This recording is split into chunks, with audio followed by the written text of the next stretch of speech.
me llamo José Bautista, soy periodista de investigación, en la medida de lo posible. Trabajo para Fundación Por Causa y también para New York Times y de forma puntual para medios de España y de otros sitios.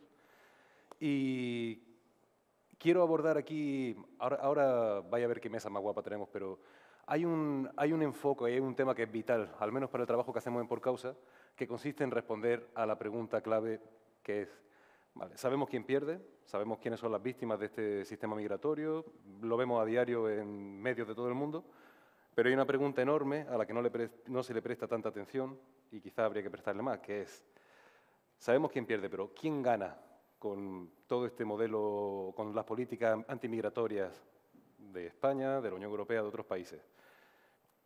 En Por Causa entendemos que esta es una pregunta fundamental y tratamos de responder, por lo menos para el caso español, analizando qué es lo que hacen las autoridades con el dinero que emplean en control migratorio. Todo, desde construir las vallas en Ceuta y Melilla hasta pagar los zapatos o la comida de la gente que está en centros de internamiento. Esto de aquí es la última investigación que hemos publicado al respecto, Fronteras S.A., en El Confidencial. Podéis echarle un vistazo, no me voy a parar mucho, pero bueno, tiene mucha visualización. Hemos intentado hacer que un tema que se basa en datos sea digerible y sea atractivo para un público que además no siempre está especializado. Y voy a deciros un par de cositas que hemos descubierto y a partir de ahí invito a mis compañeros a que suban y os los presento. Cuando nosotros analizamos qué es lo que se hace con el dinero para control migratorio, bueno, este es un trabajo muy laborioso que han hecho un equipo de personas enorme y a las que queremos mucho. Hemos encontrado varias respuestas a esta pregunta. Tenemos una lista de empresas que son las que están haciendo mucho dinero, a menudo están conectadas con gente de extrema derecha que precisamente fomenta el discurso antimigratorio, pero además descubrimos, por ejemplo, que España tiene una obsesión bestial con la frontera sur. Casi el 80% del dinero que España usa o gasta para control migratorio se va a la frontera sur, a radares, a las ciudades de Melilla y de Ceuta, cuando en realidad más del 80% de la gente que hay aquí en España sin papeles no viene de África ni viene del Magreb, viene de América Latina.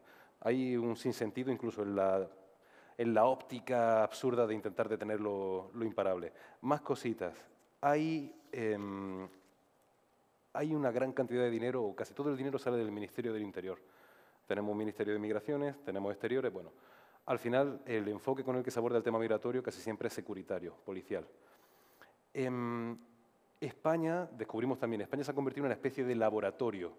Aquí se están haciendo muchas cosas que cuando se llevan a la práctica y se comprueba que funcionan, entre comillas, después se exportan a otros países. Las cuchillas que veis en Melilla ya se están poniendo en Hong Kong, en Rumanía, en Bielorrusia, en Hungría, en Francia. Los radares para detectar pateras, lo que llaman el Sistema Integrado de Vigilancia Exterior, también. Me podría extender mucho. No hay rendición de cuentas. El gobierno gasta dinero en este tipo de sistemas y de tecnologías y cuando fallan, con costes altísimos de vidas humanas, nadie da explicaciones. El ejemplo más sangrante es una empresa inglesa que se llama Babcock, que es la que opera los vuelos de salvamento marítimo. Esta empresa estuvo mucho tiempo volando con los radares rotos y, por tanto, no podía detectar cuando había gente necesitada de un rescate en el mar. Tenían solamente la visión de los pilotos, que es unas 2 o 4 millas náuticas, no las 20 o 30 millas náuticas que pilló un radar. No me quiero enrollar mucho. Otra cosita. Hay una tendencia bestial a la externalización. España y la Unión Europea están gastando mucho dinero público en hacer regalitos, a veces en efectivo, pero otras veces directamente tecnología militar, a gobiernos como el de Marruecos, Libia, Turquía, con el objetivo de que estos países hagan el trabajo sucio y frenen a los migrantes a toda costa. Este es un tema que está muy poco explorado. En España nosotros hacemos lo que podemos para verlo. Hay gente en otros países que, por cierto, compañeros, si podéis subir, os presento rápidamente y empezamos. Vamos a tratar este tema con un plantel que la verdad es un lujo y para mí es un gran honor. Stefan Lütke, él es periodista de Der Spiegel. Tenemos también a Ignacio Zembrero, que es un veterano, ahora os cuento bien. Maud Julien, que acaba de fichar por Lighthouse Reports, pero bueno, ha trabajado mucho tiempo en BBC, en TV5 Monde. Y tenemos también a Sara Creta, que le pega duro es fotoperiodista, hace documentales también. y ha trabajado mucho con New York Times, Al Jazeera, BBC, El País. Bueno, os hago un resumen rápido antes de empezar de entrar de lleno y me voy a cerrar esto rápidamente. Si le queréis echar un vistazo después a la investigación, la tenéis en el Confidencial, se llama Fronteras S.A. Os permitimos que os cuente un poquito. Este hombre, Stefan, por ejemplo, trabaja para Der Spiegel. No sé si sabéis que la Unión Europea tiene una agencia de fronteras y guardacostas, Frontex, envuelta en escándalos. Hace poco tuvo que dimitir el que era su director, el señor Legheri. Buena parte, para entender esa dimisión, que es muy simbólica, porque además Frontex ha crecido mucho, tiene mucho dinero ahora, para entender esa dimisión hay que entender el trabajo de los periodistas. Y uno de los periodistas que más ha trabajado este asunto es Stefan. A él ha sacado muchas exclusivas. Yo sé que Mod también está con el tema, pero bueno, gran parte de lo que está pasando ahora mismo en las altas cumbres del control migratorio en Europa y muchos dolores de cabeza ahí arriba, se los ha causado este hombre. Tenemos también a Maud Julien. ¿Julien o Julian? Julien. Julien. Bueno, Julien. Maud acaba de fichar por una organización preciosa que se llama Lighthouse Reports. Hacen periodismo de investigación y además lo hacen no con el individualismo que a veces vemos, o que casi siempre vemos en el periodismo de investigación, sino que lo hacen en equipo. Lighthouse crea equipos de periodistas de distintos países, Polonia, Grecia. De hecho, sabéis que hay muchos escándalos con el control migratorio relativos en fin, a Libia, a muchos países de África. Maud nos puede hablar ahora después de todo esto, que además es un trabajo muy difícil. Y antes ha pasado por la BBC, por TV5, en fin, tiene una trayectoria. A su izquierda está Ignacio Zembrero, que es un veterano, no voy a decir del periodismo en español, sino del periodismo en general. Él fue corresponsal durante mucho tiempo del País en Marruecos y en el Magreb. Es un gran experto en mundo árabe, en Oriente Medio. Actualmente está trabajando con El Confidencial, con Middle East Eye, en fin, está en muchos sitios. Es una de las... De momento, que sepamos, si me equivoco, corrígeme compañero, pero es el único periodista español que ha sido víctima del software de espionaje Pegasus. Y yo me intuyo por dónde vienen los tiros, de dónde puede venir ese pinchazo, pero no quiero ya hacer aquí acusaciones. En fin, y os digo también, es uno de los periodistas más incómodos en lo relativo a esa relación tan turbia que a veces se crea entre países del norte y países del sur, o entre España y Marruecos, por ejemplo, y que tienen a veces como epicentro, como elemento central el control migratorio. Y a su izquierda tenemos a Sara Creta. Ella es fotoperiodista, documentalista, ha trabajado mucho y sigue haciéndolo en la cuestión de derechos humanos para medios de todo el mundo. Y a mí me gustaría empezar esta mesa, invitando por supuesto a la participación, preguntando un par de cosas a mis compañeros. En primer lugar, os hago una pregunta a los cuatro. ¿Qué hace falta para que en otros países los periodistas presten atención a la pregunta que comentaba antes? ¿Quién gana con este sistema antimigratorio?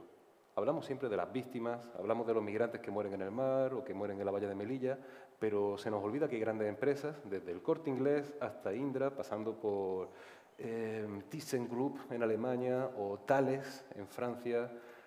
¿Qué hace falta para que podamos investigar más a fondo a quienes se benefician con este sistema roto? No sé si alguien tiene ganas de comentar el tema. Por ejemplo, en Francia o en Alemania. Yo creo que al final esas historias son difíciles de contar porque a priori no son muy humanas y entonces yo creo que la cosa que se ve o se lee son investigaciones al fondo, pero que también tienen una conexión humana y entonces sí, todas esas cosas que también hemos hecho, o tú más que yo o cualquier otra persona, pero es muy difícil contarlo con un factor muy humano que enseña que es más que una compañía, que creo que interesará más a las personas al final, esas historias. Piri, por ejemplo, tú has trabajado mucho la información muy incómoda para Frontex. Informar sobre Frontex tampoco es fácil. Es una gran institución europea y es un tema que a veces no es sexy, aunque sea informativamente muy fuerte. Todavía no es sexy, creo. Bueno, pero no tanto, pero... Pero ha habido grandes exclusivas, ha habido portadas con mucho tirón. Sí, a ver, yo creo que la razón por qué al final tuvo impacto a esas investigaciones es que no todos esos periodistas, que han sido más que 20 o 30 personas, Sí. no hemos parado en conseguir la historia. Y también que el Parlamento Europeo no ha parado en hacer cuestiones, hacer preguntas, y eso nos ha dado la oportunidad de alargar un poco ese proceso de contar ese escándalo, porque al final es un escándalo, y lo hemos hecho durante 2 años. Y al principio Frontex es una institución grande, o era una institución grande, desconocido para los lectores, y creo que cuando ya ha empezado con una cosa más focalizada en una persona, que al final ha sido Fabrice Leggeri, el jefe, ha sido una historia que era un poco más fácil de contar y que también ha aportado que ha acabado como ha acabado. Yo creo que Frontex sigue igual y Leggeri ha dimitido. Bueno, pero ya por lo menos parece que se ha abierto la espita. Déjame hacerle una pregunta a Maud.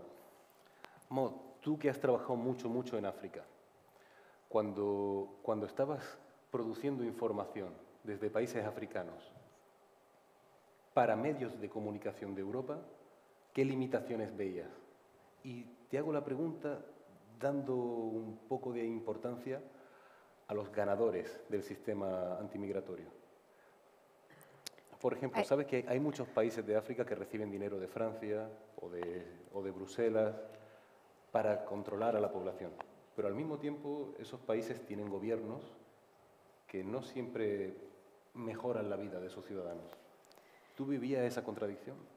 I think I understood most of your question. I'm not entirely sure. I'm asking you about your experience in Africa, Yeah. and maybe you saw the contradiction, European governments, in beautiful democracies, giving money to authoritarian governments in Africa, which are probably one of the roots or the reasons why people is trying to leave those countries.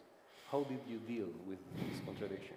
I think what I've noticed, and I've noticed this working as a correspondent in different African countries, and also now that I'm back in Europe, is that there's not a huge appetite generally from newsrooms for stories that are going to be more complex, for stories that are going to be more controversial.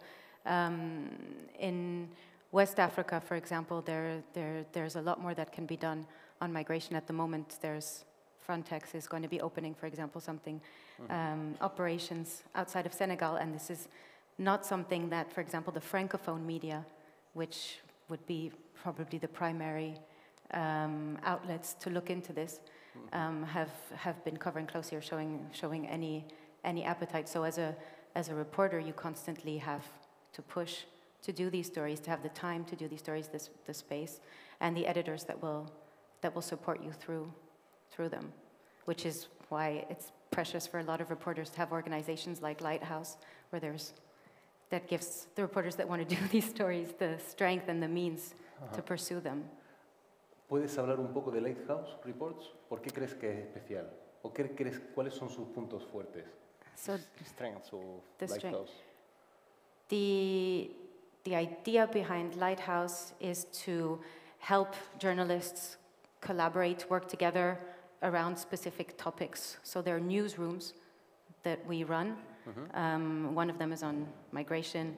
Another one is on borders. There are slight differences. Migrations would be more the difficulties that are faced by migrant communities in Europe, and borders would be actually what's happening at the borders. There's surveillance. There's arms.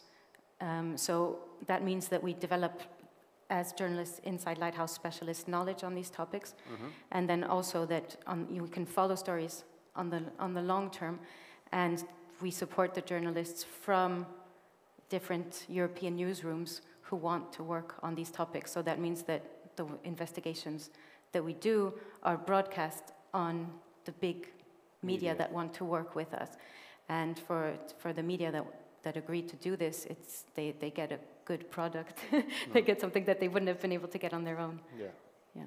Okay, thank you. Let me ask, Ignacio, te hago ahora a ti una pregunta. Tú eres el menos joven de esta mesa, digamos. Yo quiero aprovechar me quiero aprovechar de tu veteranía y tu experiencia para preguntarte, ¿qué limitaciones has encontrado tú a la hora de tratar temas tan sensibles como las relaciones entre dos países, la cuestión migratoria? Háblanos, por ejemplo, si puedes, de España, Marruecos, tú mismo, y te pregunto como periodista, a la hora de trabajar, a la hora de obtener información, a la hora de sentirte seguro cuando hay una amenaza, ¿qué limitaciones has encontrado y qué has aprendido que podemos compartir aquí? La lista es tan larga que, en fin, no Un creo momentito, que estemos- ¿se escucha el micro? A ver ahora. Lo vuelvo a intentar, ¿se me escucha? ¿No se me escucha? Creo que no. Así el técnico.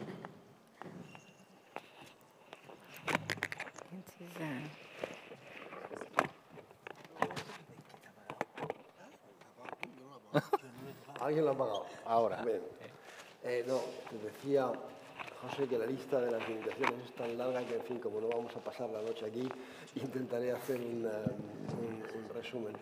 Pero lo que es importante, primero, las limitaciones no empiezan del otro lado del estrecho, no empiezan en Marruecos, en Argelia, en el Magreb. Las limitaciones empiezan en tu propio país, donde, por ejemplo, la web del Ministerio de Interior es absolutamente opaca con la información que da sobre el tema migratorio. En tiempos, y lo comparo con Italia, en tiempos en que Salvini era ministro del Interior, Salvini, un hombre de extrema derecha, la web del Ministerio Italiano del Interior ofrece muchísima más, pero no digo mucho, muchísima más información sobre el fenómeno migratorio que la española. Yo diría que el primer obstáculo viene en España por el lado del Ministerio de Interior y, en cierta medida, también por el lado del Ministerio de Transportes, del que depende Salvamento Marítimo, que en un momento dado no pudo seguir dando información sobre los rescates que hacía. Antes lo contaba todo en Twitter y después se le prohibió a Salvamento Marítimo seguir dando información. La siguiente barrera está en el frente, yo diría, de Ceuta y de Melilla, donde de nuevo el acceso incluso a la valla en determinados momentos es complicado, es una zona de seguridad. Más de una vez han no metido en la cárcel a los periodistas, porque en España no sé, pero sí les han echado y han multado a algunos por haber entrado en una zona de seguridad sin haber pedido una autorización previa. Son pequeñas multas, en fin, no es nada dramático comparado con lo que sucede. Y claro, la siguiente gran barrera son los propios países que exportan, o sea, de donde salen inmigrantes o por los que transitan inmigrantes. Estoy pensando evidentemente en Marruecos y en Argelia. Argelia es un país, desde ese punto de vista, totalmente cerrado, opaco. No se puede trabajar nada en este ámbito en Argelia como periodista. Sabemos, a través de algunos argelinos, de ONGs, de asociaciones, etcétera, que hay expulsiones masivas de subsaharianos, sobre todo a Níger, y les dejan en el desierto. En el caso de Marruecos, yo diría que hay un poquito más de, no transparencia, porque me parece una palabra exagerada, pero un poquito más de apertura. Hay determinados momentos en la historia de las relaciones bilaterales España-Marruecos, determinados momentos en la historia de la relación Unión Europea-Marruecos, en que a las autoridades marroquíes les interesa trasladar lo que están haciendo para hacer de gendarme de Europa, para contener la inmigración irregular hacia Europa, y entonces ahí hay ventanas de oportunidad en las que ellos muestran lo que quieren mostrar, es decir, desde su labor de contención hasta incluso el buen uso, entre comillas, que pueden hacer de las ayudas que reciben de la Unión Europea. Pasa poco, pero ha pasado unas cuantas veces. Los inmigrantes, por otra parte, son absolutamente accesibles en Marruecos, a condición de hacer determinados esfuerzos, subir al monte Gurugú, etc. Y son también una fuente interesantísima para un periodista, con sus vivencias, sus itinerarios y también el trato que reciben por parte de las autoridades. Ignacio, ¿y tú notas que con el paso del tiempo ha crecido la dificultad para informar sobre este tipo de cuestiones o no? Por ejemplo, a lo mejor ya te espiaban en los años 90, Pero bueno, ahora ya puedes comprobar que en tu teléfono había Pegasus y yo no sé cómo te sientes por tus fuentes, no sé cómo te sientes por el hecho de que la Fiscalía no actúe de oficio para proteger al que se supone que ejerce el derecho a que la ciudadanía tenga información. Ese tipo de cosas, ¿cómo han cambiado? Bueno, la Fiscalía, en fin, no sé, no quisiera contar aquí mi vida con Pegasus, pero la Fiscalía sí actuó en España.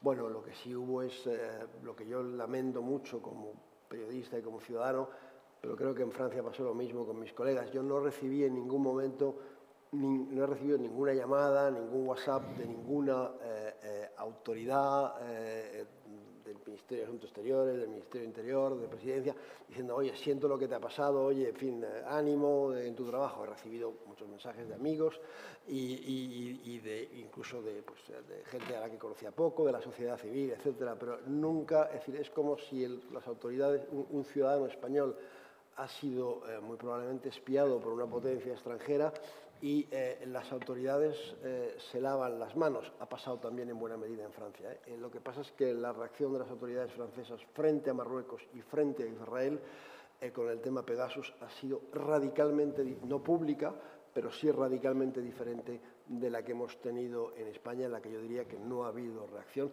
No digo ya en mi caso, no ha habido reacción cuando hemos sabido que los móviles del presidente del Gobierno, de la ministra de Defensa, del ministro del Interior, y yo añado, aunque el Gobierno no lo quiera reconocer, de la anterior ministra de Asuntos Exteriores, habían sido infiltrados con malwares de la sociedad israelí NSO, algo muy importante para exportar Pegasus, que es una ciberarma.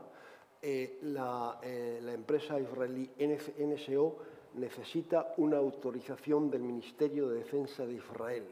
Es decir, que el Ministerio de Defensa de Israel autorizó la venta, la exportación de Pegasus a países como Marruecos, que a su vez utilizaron esa ciberarma para espiar a Macron, a Edouard Philippe, a 14 ministros en activo en Francia, a Charles Michel, el presidente del Consejo Europeo, en fin, a una larga lista. Y en España, según la cifra que se baraja de Forbidden Stories, algo más de 200 teléfonos móviles, solamente que yo conozca, hasta a día de hoy solamente hay 8 conocidos. Creo que todavía nos faltan pues algo así como 192 por conocer, los conoceremos, ¿eh? Aprovecho para mandarle un saludo a todos esos servicios de inteligencia con tanto espíritu democrático, porque, por cierto, aquí está Óscar del Faro de El Salvador, que también le pincharon con Pegasus. Está Marcela Durati, bueno, hay más compañeros también de México que han tenido un problemón con esta cuestión. En México hubo un muerto, probablemente relacionado con el espionaje con Pegasus. A mí me choca que las autoridades no se pongan más firmes con esto. Permíteme preguntarle a Sara. Sara, tú haces eres documentalista, haces fotoperiodismo y en la cobertura migratoria a veces la historia se repite mucho. La víctima, el trayecto. No sé si tú tienes alguna forma de ir más allá o demostrar la diferencia entre quien gana y quien pierde con la política antimigratoria.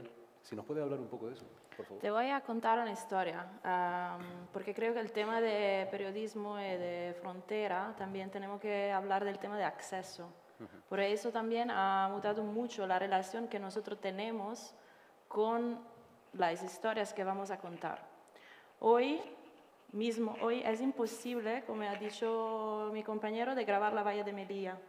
La valla de Melilla es el único lugar en Europa que me han pedido, mi tarjeta, me han dicho no, que aquí no puedo grabar, tiene que sacar toda tu fotografía. Ahora que soy en Europa y que no puedo grabar algo que es construido con dinero europeo, ¿vale?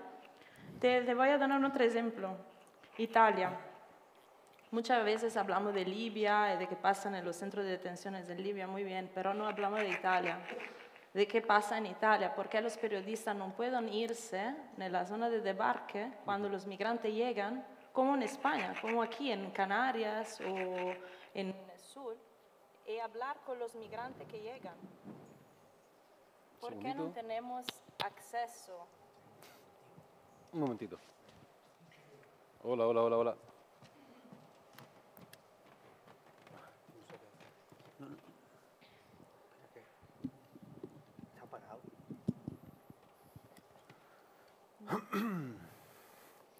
Si no gritamos, ya está. Sí. Sí, si no gritamos y... Creo que no hay batería, ¿no? Sí. Bueno, podemos gritar un poco también así. ¿Por qué no tenemos acceso a estos lugares? ¿Por qué no podemos ir a hablar con los sobrevivientes, escuchar su historia, su palabra? ¿Por qué tenemos que grabar de lejos? ¿Por qué nos dejan grabar de lejos? ¿Por qué no quieren que mostramos sus caras? ¿No quieren que mostramos su voz, sus preguntas?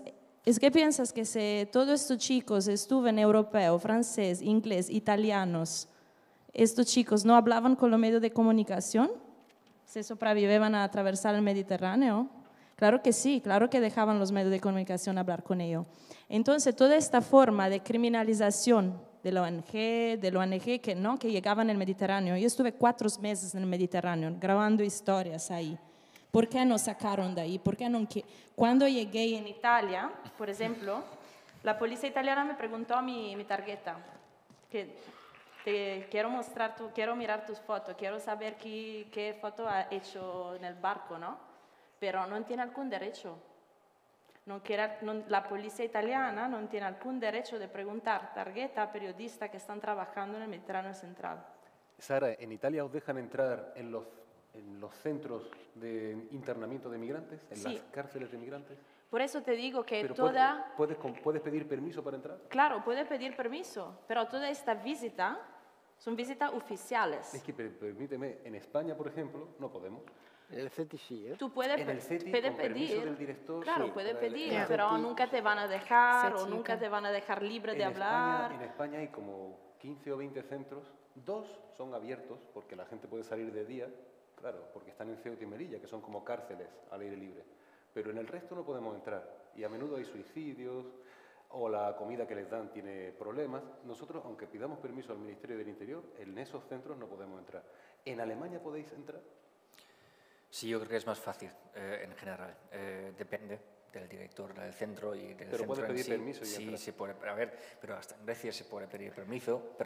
Lo que pasa es que lo denegan a veces, dependiendo de tu cobertura de antes. Aquí es que no dejan nunca, ¿eh? Pero en Alemania es diferente, la verdad. A ver, tampoco es un estado fronterizo. No Es es que tan... pregunto porque, por ejemplo, ¿T'as pas de traducción? ¿te arriba con Juan? Me parece muy curioso porque tenemos muchos estereotipos y, por ejemplo, hay países de África donde también existen estas cárceles de migrantes y sí se permite el acceso. Y fíjate, en España, por ejemplo, no. No sé cuál ha sido tu experiencia con este tema. ¿Has podido entrar alguna vez en un centro de retención de migrantes en algún país africano? I think that probably Sarah would know more about this because I haven't worked on migration issues in... No en África. No, Pero, y en general, en el acceso a infraestructura it's crítica, very, very different in Africa. It depends on the countries, right? So some countries have very repressive regimes, and even in those, sometimes it's so messy that you can still find your way in. But it would be rare that there would be an organized access for press to areas of detention, I would say, as a whole. Yeah. okay. Maybe just one thing I wanted to add on Melilla recently, just to insist that the European left delegation wasn't even allowed to visit the border post as well, and we faced the same. Entonces sí creo que todo este tema de acceso, al final cuando tú llegas ahí con una cámara, es claro que no puedes grabar muy cerca, tiene que grabar de lejos. Entonces al final todas las imágenes que nosotros vemos son imágenes muy lejanas. Esto crea en el público, en la audiencia, en los medios de comunicación también una forma de distancia. Son otra gente que llega de lejos, que no sabemos su nombre, que no sabemos su historia, que no vemos su cara, que no podemos hablar con ellos. Entonces toda esta distancia también es algo que tenemos que cada día intentar de nos acercarse más y de intentar de racontar de otra forma. Porque al final creo que toda esta forma de distanciamientos sociales son deliberadamente preparadas para el gobierno de forma de acuerdo, porque las expulsiones, la forma de externalizaciones, ¿no? Es todo preparado. En Roma, Bruselas, Madrid, y de otra forma los medios de comunicación. Imagínate que el tema, por ejemplo, del dinero, ¿no? Hablamos mucho del tema del negocio, de la frontera. Es imposible saber cuánto dinero Italia ha gastado en Libia por preparar los guardacostas. Es imposible. Ahora que todo este dinero es dinero europeo, es dinero público, que normalmente tiene que haber reportes periódicos que son hechos a la Comisión y todavía no tenemos acceso a este tipo de informaciones. Podemos hacer Freedom of Information Request, podemos hacer, ¿sabes?, toda la forma que nos podemos tentar, ¿no? Utilizar datos públicos, open source investigation, con lo que sea. Al final no podemos sacar este tipo de información. Ignacio hablaba del tema de Twitter, ¿no? Del salvamento marítimo. Lo mismo ha pasado en Italia. Al final de los años, cuando ha acabado la operación Mare Nostrum, los guardiacostas italianos no han pasado más informaciones a los periodistas. Todo sea como silencio, ¿no? Como aquí no queremos hablar. ¿Por qué no queremos hablar? Porque no queremos mostrar a estas personas de forma digna, de forma humana, ¿no? Solamente queremos pasar ley y propaganda política. Perfecto. Os hago otra pregunta. Esta es un poquito difícil, ¿vale? A ver si os mojáis. El control migratorio, el negocio fronterizo, la utilización de personas migrantes como herramienta de chantaje. Todos estos temas son muy fuertes ahora. Turquía con la Unión Europea o con Grecia, Marruecos con España, Libia con Italia. Son temas incómodos para los gobiernos. Mi pregunta es, ¿qué tal vuestra experiencia con las presiones de la autoridad hacia vuestros jefes en los medios de comunicación? ¿Qué tal?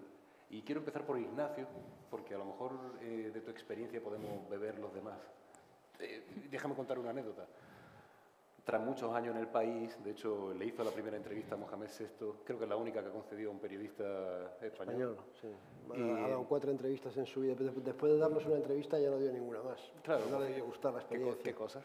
Pero bueno, después de haber tenido una trayectoria muy bestia en el país, si me permiten el lenguaje popular, te dejaron con el culo al aire cuando servicios de inteligencia y la autoridad marroquí empezó a perseguirte. El medio de comunicación para el que habías trabajado tanto tiempo te abandonó y te dejó a los pies de los caballos. ¿Qué tal vuestra experiencia cuando las presiones por vuestro trabajo son muy fuertes en los medios? Creo que has descrito bien un poco lo que me ha pasado. Lo que pasa es que todo aquello no tenía ninguna relación con el tema migratorio, mis problemas con el periódico y en última instancia con las autoridades marroquíes que me han puesto denuncias en la Fiscalía, querellas en la Audiencia Nacional, en fin, hay una larga lista y tengo todavía una demanda civil pendiente que se resolverá probablemente este otoño. Pero no tenía nada que ver con el tema inmigratorio. Digamos que la animadversión de Marruecos se arranca a partir del momento en que yo empiezo a contar en el país, cada vez además con más dificultades para contarlo, que el rey de Marruecos pasa grandes temporadas fuera del país y que en determinados años incluso está más de la mitad del año fuera del país. A día de hoy, concretamente, hoy en esta etapa actual, lleva 4 meses y 6 días entre París y Metz, en el departamento de l'Oise, en fin, cerca de París. Pero y la pregunta, es el problema, no tiene nada que ver con el tema migratorio. Pero la pregunta es la misma. ¿Qué has aprendido tú o cómo has aprendido a sortear las presiones que le hacen a tus jefes? No sé si ahora... yo afortunadamente los medios con los que colaboro en España, que es El Confidencial, o en Francia, por ejemplo, con Orient 21, nunca me he encontrado con ningún tipo de presión, al contrario, puertas abiertas y estoy muy agradecido. Creo que no es la tónica general, pero sí creo que el lobby marroquí en España es poderoso y ejerce mucha presión sobre muchos medios y yo veo muchas historias que no se cuentan o que se cuentan mal o que se cuentan en pequeñito, siempre relacionadas con la frontera sur, para no indisponer a las autoridades de Marruecos. Si el Ministerio de Interior no quiere dar en España más datos sobre la inmigración irregular, es básicamente por una razón, porque el mayor número de inmigrantes que llegan a España de forma irregular son marroquíes. Eso, si lo cuenta, pues quedará en evidencia que hay muchos marroquíes que huyen de su país y no quiere molestar a Marruecos dando a conocer ese dato. Y os pregunto a vosotros, ¿qué tal presiones a los jefes por vuestro trabajo? ¿Cómo funciona eso en Der Spiegel? Funciona bien, la verdad. ¿Sí? Yo no tengo que guiar nada, creo. Es verdad que llegan cartas, una carta de Frontex, quejándose de nuestra cobertura. Esas son las cosas fáciles, porque yo no sé si lo han leído esa carta o no. La verdad es que nunca he hablado con mi jefe sobre esa carta. Nos dejan hacer nuestro trabajo y ya está. El problema que viene es cuando no son cartas, cuando no es presión. En nuestro caso, hay también es un problema en otros sitios igual, pero en Spiegel está bien. El problema que viene es cuando es presión hacia la persona en sí. Yo, la verdad, me he liberado de esa experiencia, creo, hasta ahora. Salgo algunas cosas en Twitter, está todo bien. Mi compañero Yorgos Castillo, con que firmo muchos artículos, que es griego, entonces hemos hecho con él muchas cosas de pushbacks de Grecia. Está sufriendo una presión brutal, la verdad. Y eso es una cosa que, como el clima ahora en Grecia está como está, hasta un jefe que te respalda no puede ayudarte tantísimo. Entonces,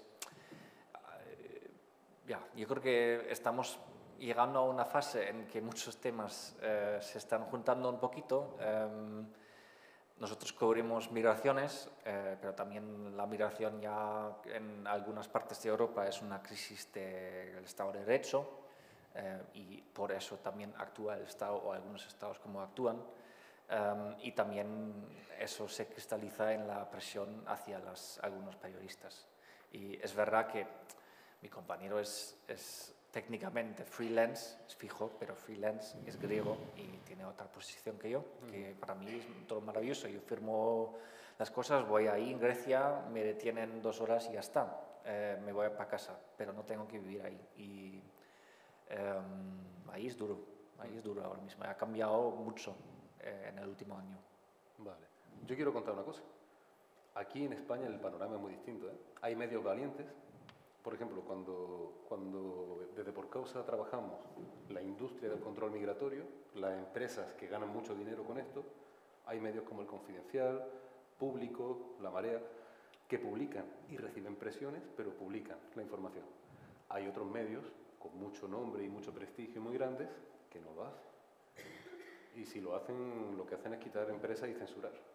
Y como todavía vivo de este trabajo, no puedo decir quiénes son en público, pero hay muchas, por desgracia. Y, en fin, no sé vosotras cómo habéis llevado el tema de las presiones. Eso pasa, en Italia eso pasa todo el tiempo con los medios de comunicación que ganan dinero, por ejemplo, de Leni o de otra empresa. No puede hablar del tema de medio ambiente, porque Leni financia este periódico, entonces ahí no puede sacar cosas que, ¿sabe? Porque estos periódicos ganan dinero de estas empresas. Entonces hay un control de la información que pasa por el advertisement, que Por la pasa por... publicidad. sí. Leni es la mayor empresa de hidrocarburos de Italia, Exacto, pública. Entonces, como ellos financian mucho periódico, ellos pueden controlar las informaciones que pasa sobre algún tema, claro. Me llama la atención una cosa. Tengo la sensación de que en otros países de Europa no se conoce tanto qué empresas ganan dinero con control migratorio, y sin embargo aquí en España hay muchas que son de otros países. Por ejemplo, hay muchas empresas francesas envueltas en el negocio de la valla de Melilla y de Ceuta. Hay empresas de Suiza, hay empresas de Reino Unido. Sí. Al revés también, hay empresas españolas que se van a Reino Unido. Por ejemplo, ahora Boris Johnson tuvo una idea brillante, enviar a los solicitantes de asilo a Ruanda. La empresa, la aerolínea que va a efectuar esos vuelos, es una aerolínea de España. ¿Por qué no se conoce más ese asunto por allí? Sí, es una empresa, se llama Privilege. Tiene sede social en Mallorca. Sí. Sé quién es. ¿Cómo, ¿Qué podemos hacer nosotros para que la gente se interese más por el negocio del control migratorio?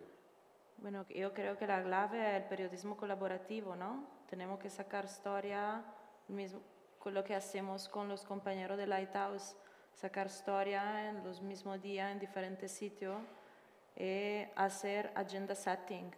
Nosotros hacemos eso, hacemos agenda setting, somos nosotros que dictamos los temas, porque al final controlamos el tema que ponemos ahí en el espacio público.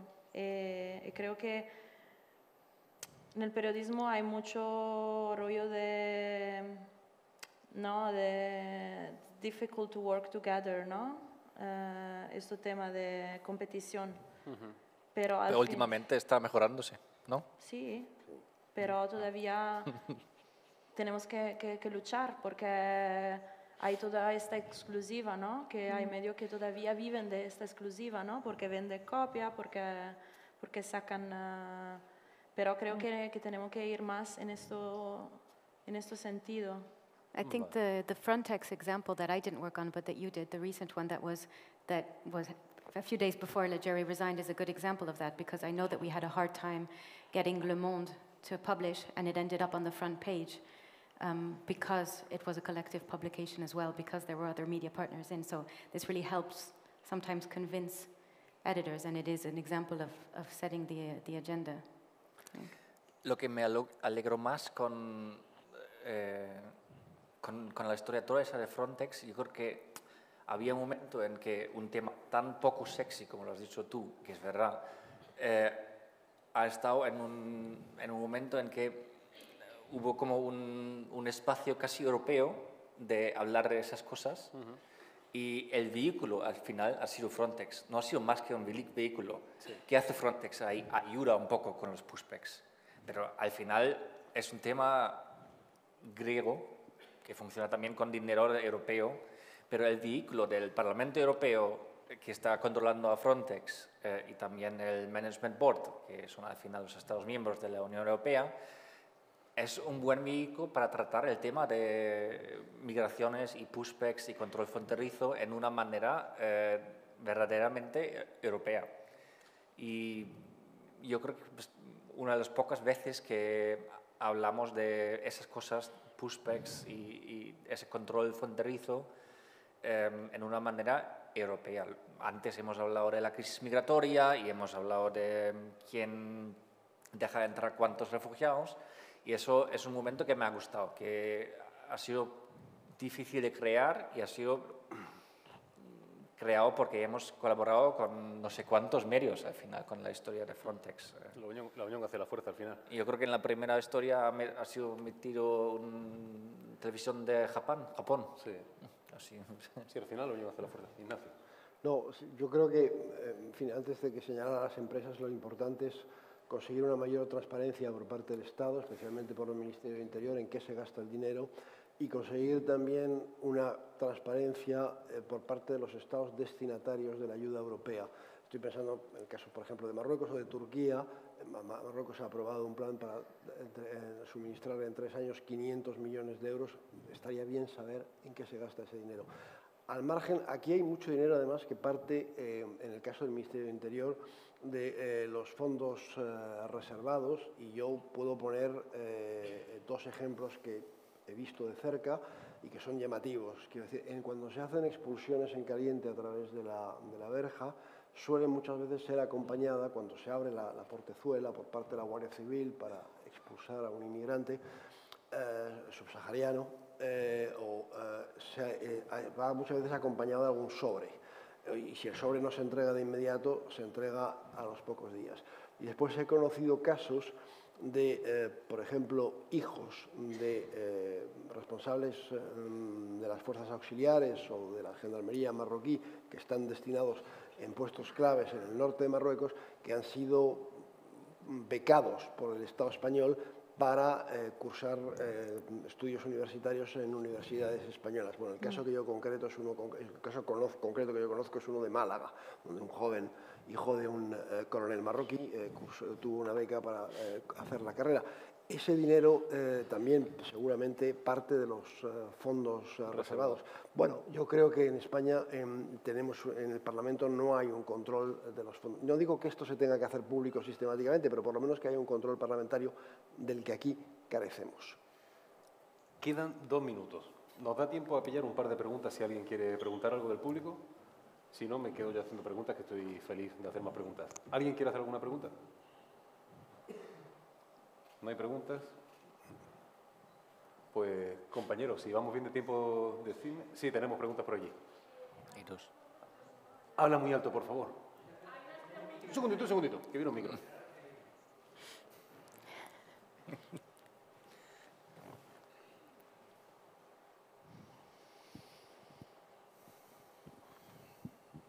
Vale, hay un par de preguntas, pero son online. Ah. Ajá. Vale, la primera. Un segundito, que aquí hay muchos. Vale. Raúl pregunta, cuando las instituciones son opacas, ¿qué fuentes podemos utilizar para descubrir qué empresas y autoridades se benefician de las políticas migratorias? Sobre todo cuando somos periodistas recién graduados y que ejercen de forma independiente. Gracias y enhorabuena por el congreso.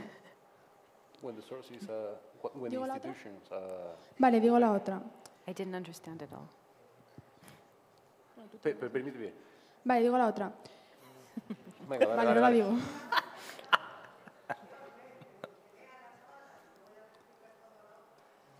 Bueno.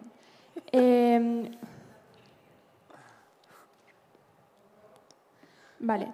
¿Cómo los políticos o personalidades de las instituciones europeas o nacionales pasan a formar parte de las empresas que se benefician de los contratos de externalización? Si tenéis ejemplos precisos, sería interesante comentarlos. Vale. ¿Habéis entendido la pregunta? Sí. No, repítelo, venga. Cuando las instituciones son opacas, ¿cómo pueden encontrar información los periodistas sobre empresas que ganan dinero con control migratorio? 1. 2. Preguntan si hay gente del ámbito público o que pasa a trabajar en la empresa privada con el tema de control migratorio. En la primera yo puedo decir una cosa. Es muy difícil encontrar información de empresas ganando dinero cuando ese dinero no se hace público. Pero, por ejemplo, en España puede hacer peticiones de transparencia. Es un dolor de cabeza, pero se pueden hacer. Hay un portal de contratación con mucha más información de la que parece. Si tú pones el nombre de una empresa en el portal de contratación, no van a salir todos los contratos, pero ya salen algunos. Y luego está el factor humano. Hay gente buena en todos sitios que se siente mal con la forma en que se utiliza el dinero público y que está dispuesta a dar información. Todo esto lleva mucho tiempo, pero hay formas de conseguir esa información. No sé cómo es en Marruecos o en Alemania. ¿Tenéis acceso directo a los contratos del gobierno para control migratorio? Si son concursos públicos, sí. ¿Y si no es con concurso público, si es con...? Muy difícil. ¿Sí? Muy difícil de ver. ¿Y en Francia o en Italia? Mismo. Pero los contratos del BND en Alemania no son públicos, por ejemplo. No estoy hablando del tema migratorio, estoy hablando de... no todos los contratos son públicos. No todos los contratos... En Alemania los contratos del BND no son públicos. No, vende, no. Hombre, eso, pero es una agencia... Es decir, que solamente algunos contratos, no todos los contratos son siempre públicos. No, por eso lo veo difícil si son concursos públicos para empresas normales, no vende, que es una agencia secreta, que ahí ya te metes con fuentes, si no, poco. Los contratos no son públicos, también los acuerdos entre los países no son públicos, entonces es muy complicado. Creo que tenemos que hacer más acción judicial. Por ejemplo, cuando hacemos preguntas como FOIA request, ¿no?, de transparencia, si son negadas, tenemos que hacer recurso y otra vez, hasta que llevarla a la Corte Europea de Derechos Humanos.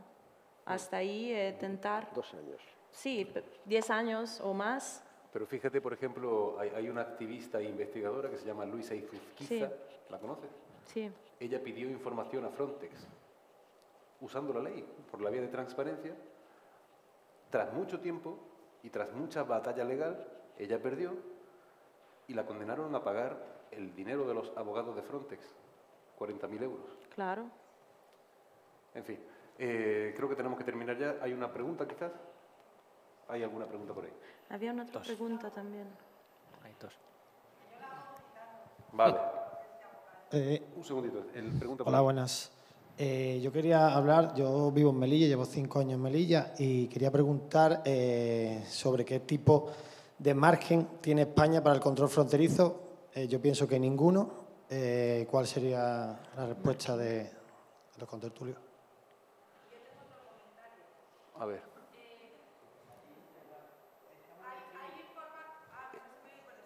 Claro. Yo mientras te puedo decir, margen, España tiene margen, lo que pasa es que se tiene que coordinar con la Unión Europea, pero por ejemplo, en Melilla no había valla hasta el año 98.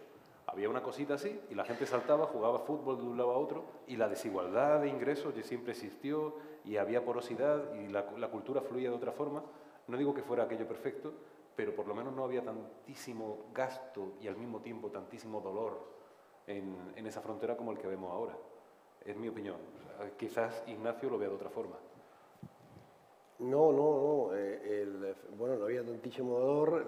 Es decir, cuando tú preguntas a las autoridades españolas si la valla es necesaria, te dicen que si no la ciudad sería una sociedad invivible porque se llenaría de inmigrantes, tanto magrebíes como subsaharianos, porque además no hay que recordar que para viajar de Melilla o de Ceuta a la península se pasa un segundo control fronterizo donde hay que ser ciudadano europeo, residente en España, etcétera, para poder hacer ese viaje. Yo solamente quería añadir una cosa sobre lo que has dicho, la ley de transparencia.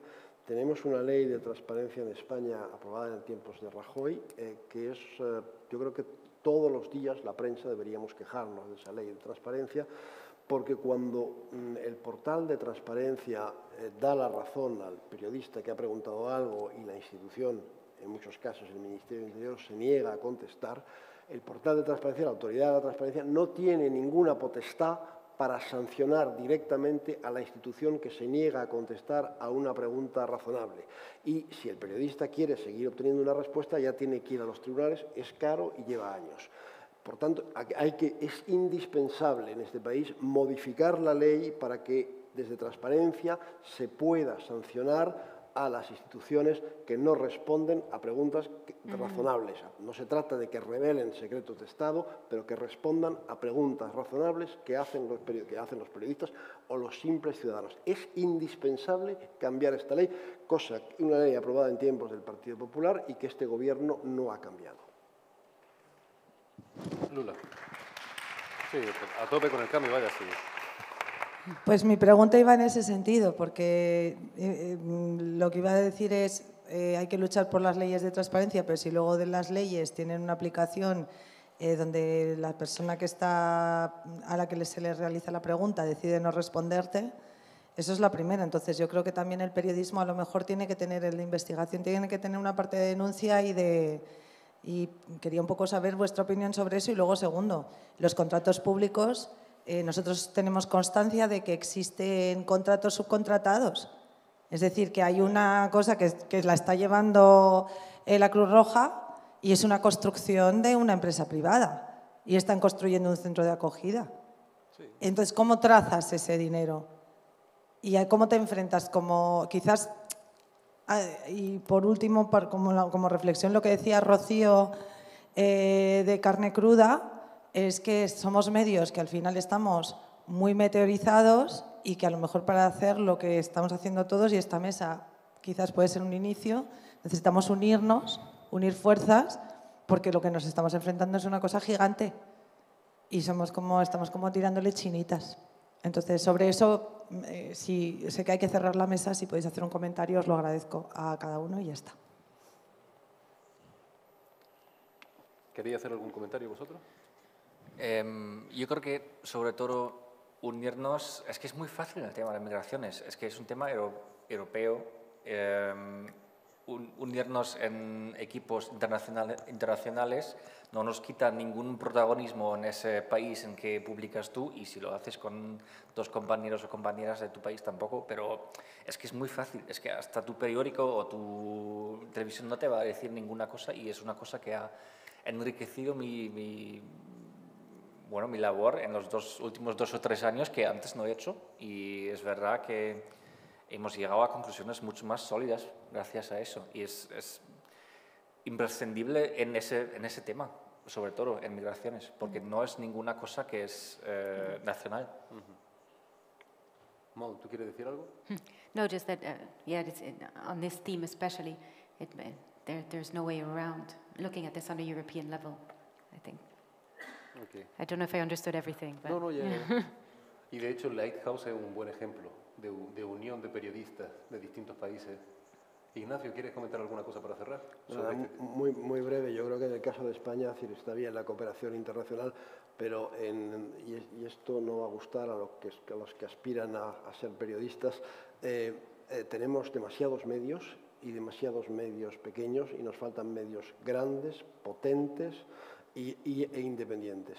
Es un grave problema la fragmentación de los medios en España. Cuando Stefan decía que había 2 años de investigación detrás de Frontex, no hay ningún medio en España que esté dispuesto a dedicar 2 años a investigar un tema. Ninguno. Sara, ¿quieres comentar? Que otra vez hablamos entre nosotros, ¿no? Aquí europeo, blanco, pero también hablamos de países como Marruecos, como Libia, son del otro lado. Y ahí es imposible hacer periodismo. En Marruecos los amigos periodistas ahora están en la cárcel o están en Francia, porque ahí no pueden estar. En Libia los periodistas... Como los conozco a todos, hay 3 grandes periodistas marroquíes que están en la cárcel, que cumplen condena. Uno de ellos a 15 años. Sí. Disculpa. Yo es que no tengo respuestas tampoco para algunas preguntas. Estoy de acuerdo, la unión hace la fuerza. Estamos solos en esta batalla por la información y es muy difícil, pero bueno, yo soy optimista y creo que que haya distintos medios pequeñitos no es realmente el problema, en mi opinión. Porque, ojo, si tienes pocos medios, pero todos son muy grandes, al final esos medios gigantes también son susceptibles de caer en relaciones tóxicas con el poder económico, con el poder político. Creo que la clave está en que con más medios o con menos medios, la dinámica interna permita la unión, que trabajemos juntos, en vez de estar todo el día compitiendo. Y, bueno, un aplauso para los compañeros, gracias por venir. Y yo creo que aquí podemos cerrar porque si no se nos va a ir el tiempo, pero lo bueno que tiene Mérida es que, además de ser una ciudad preciosa, es pequeñita, nos vamos a ver después y mañana y podemos seguir continuar la conversación. Por cierto, una cosa buena que tiene este congreso es que de aquí salen ideas, aquí se tejen pequeños matrimonios periodísticos que tiempo después dan fruto. Así que ojalá que de esta edición también salga alguna colaboración en ese sentido. Muchas gracias.